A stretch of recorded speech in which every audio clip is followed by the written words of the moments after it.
1955, ces villages de bois et de tôle abritaient encore plus de 50 000 Français musulmans. Or, les bidonvilles de tous nos départements d'Algérie sont irrémédiablement condamnés. C'est là que Tahar est né et qu'il a vécu son enfance. C'est là que beaucoup de ses petits camarades vivent encore. Voici de plus près une de ses habitations, debout pour quelques jours seulement.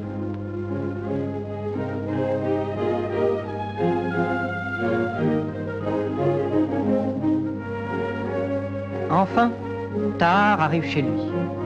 Déjà, à Sidi Salem, 4000 logements ont été construits qui reçoivent près de 15 000 personnes.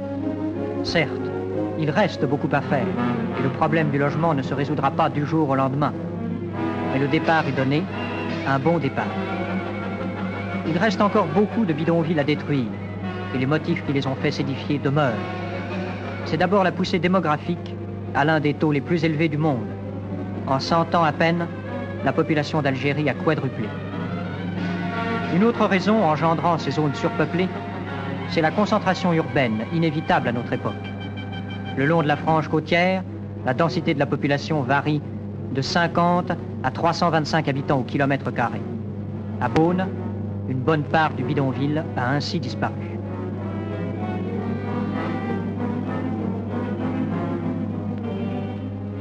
Depuis longtemps, chaque jour, en un point quelconque de l'Algérie, de nouveaux locataires, de nouveaux propriétaires reçoivent, comme ceci, les clés de leur habitation nouvelle.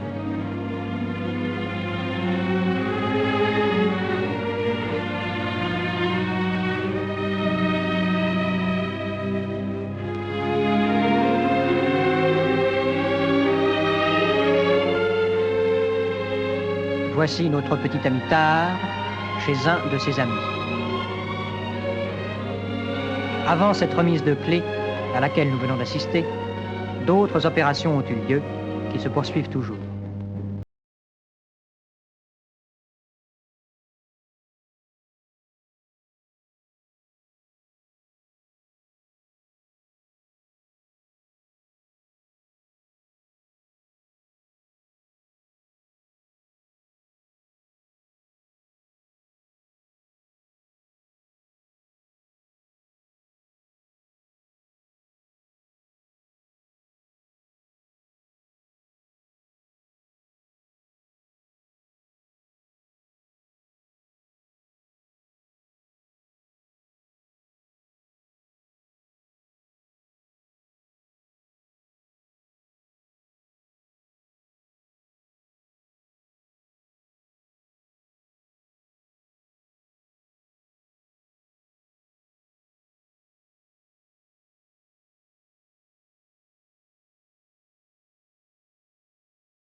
Un bon élève, ce qui ne l'empêche pas d'aimer le jeu comme tous ses pareils.